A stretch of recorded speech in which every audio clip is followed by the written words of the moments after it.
for our next segment, we're going to really focus on concussions and head injuries, specifically in the realm of VOMs. And I'm really excited to have Jaclyn Morrissette, who's previously been on the cATalyzing podcast for athletic trainers, to have a little bit of a key takeaway discussion here from her presentation at ATSNJ 2022. Her topic was using VOMs for concussion management. And again, Jaclyn is the assistant professor and program director for the athletic training and sports medicine program at Paterson University here in New Jersey. Jaclyn, thank you for taking some time.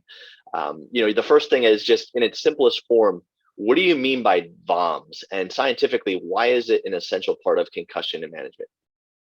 Yes, well, thank you so much for having me, and I'll get right into our first question. So we're going to break down the acronym VOMs. So the V is vestibular, okay, and the O is ocular, the M is motor, and then the S is screening. So vestibular is more having to do with your balance, coordination, all right, and then how your ocular or eyes, seeing vision, plays a role into the vestibular part, and then how we are able to move and do movements, and then the S is the screening. So this is what we're using as a tool for either screening, or we can use as a rehabilitation tool.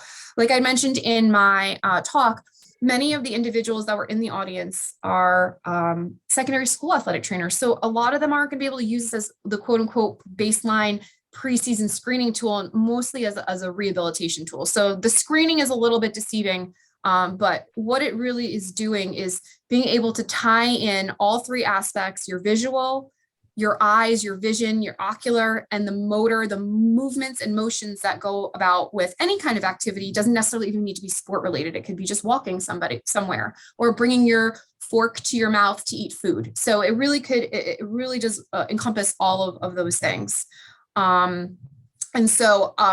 This is important because when somebody sustains a concussion, they could have one or more of the things I just spoke about that are impaired from having that concussion. Our brains is the neurosystem, and that drives everything that we do, from the way we speak, the way we move, involuntary things like swallowing or digestion or using the restroom. So there's a lot of things that could go wrong. And more often than not, when you're hit in the head, it's typically going to be something usually with your eyes or your balance. And so this tool, this screen, this rehabilitation program can really help our patients who have sustained a concussion to get back to play or back to activity in a very stepwise progression, just like you would do with any other rehabilitation. And can you really talk about specifically which tests, when you're doing your VOMs assessment, which tests are you specifically doing through that series? So there's 5 tests, and I'll go through them all. And what I did at the convention or the conference is that I actually provided everybody with a toolkit, which is literally a tongue depressor with an X drawn on it.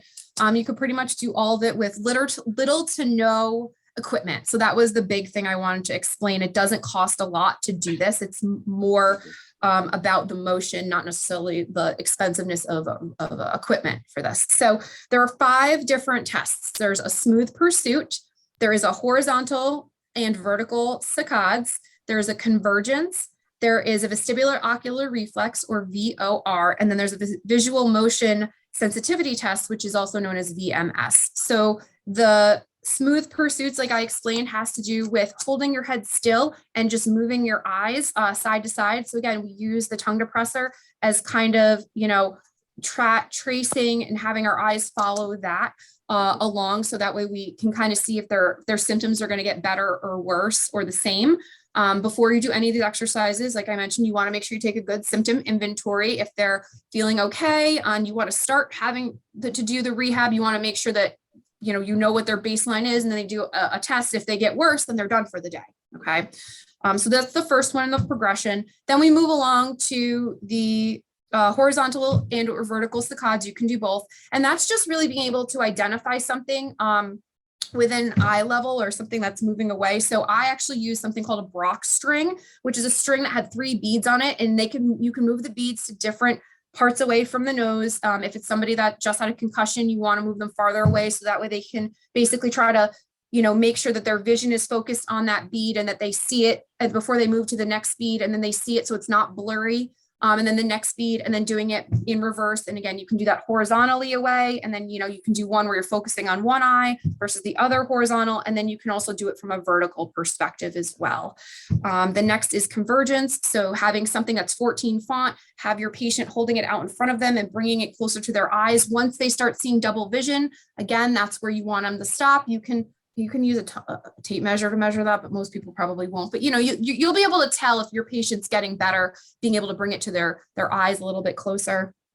The next one is the vestibular ocular reflex. So that's where we're keeping our eyes in place and we're moving our head. So, I've put an X on the wall. You can take a Post-it note, put an X on it, have your patient kind of focus in on that, keeping their eyes on there and then moving their head up and down and then side to side. I would do up and down first, have them take a break, and then do the side to side. Don't have them do them all at the same time because that could get a little confusing. It could also make your symptoms worse.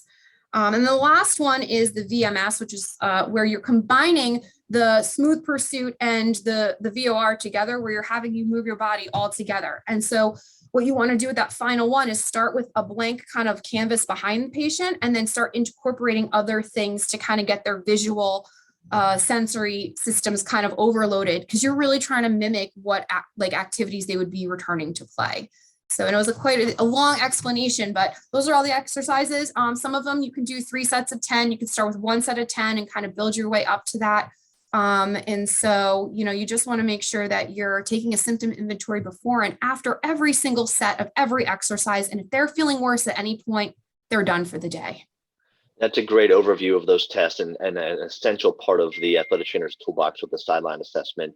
Yes. It tells you so much. And speaking from experience, some of those may cause irritation and others may be perfectly fine. And that differs from athlete to athlete. And that's part of your plan, which is then going to guide your return to activity protocol and your rehab. And that's kind of the last thing let's talking about here.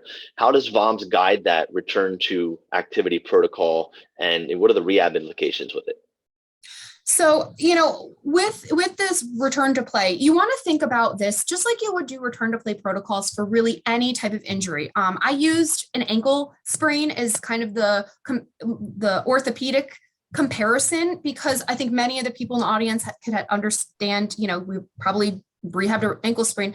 You want to make sure that you have a certain protocol in place, but know that it's not a one size fits all. You are going to have to tailor it. The other thing too, is since we are dealing with concussions, you want to make sure whatever other return to play guidelines that the state or that your district, or if you're following some sort of other governing bodies, if you're in the NCAA, you want to make sure if there's any rules that you're making sure all of that is cohesive together. But this fits really in because, just like you want to increase weight or progression on any type of rehab, this is the same thing too. You're progressing them a patient along from, an injured, low level injury. I just got injured, or I just had a concussion. I'm maybe a few days out. I'm starting to feel a little bit better. We want to make sure we can get them back into activity so that way when they do go back, they're less likely to have any sensory issues. They're less likely to injure themselves and in movement based. So, it really needs to fit in with the other protocols that you've had, regardless of what body part it is. But another thing too, make sure you're discussing this with your team physician, because you also want to make sure that they, are at least aware that you are doing some sort of rehab, especially if you're a little concerned about incorporating this into your clinical practice. But we're not really doing anything invasive. We're really just trying to get our patients back to return to play, just like you would any other type of injury. Absolutely. And it's crucial. The athletic trainer plays a very crucial role in that return. And guided, and this VOMs just gives you another tool to make sure that you're doing it safely and that you're really challenging them to make sure they are truly ready for full activity return to play. So thank you so much, Jaclyn, for bringing this topic and kind of doing a step 2 from your previous talk on concussion care, which is great, and look forward to future education you put out there as well. So thank you for putting this education out for the athletic trainers. Yes, you're very welcome, Ryan. Thank you. You're welcome. Have a great day. Thanks, you too.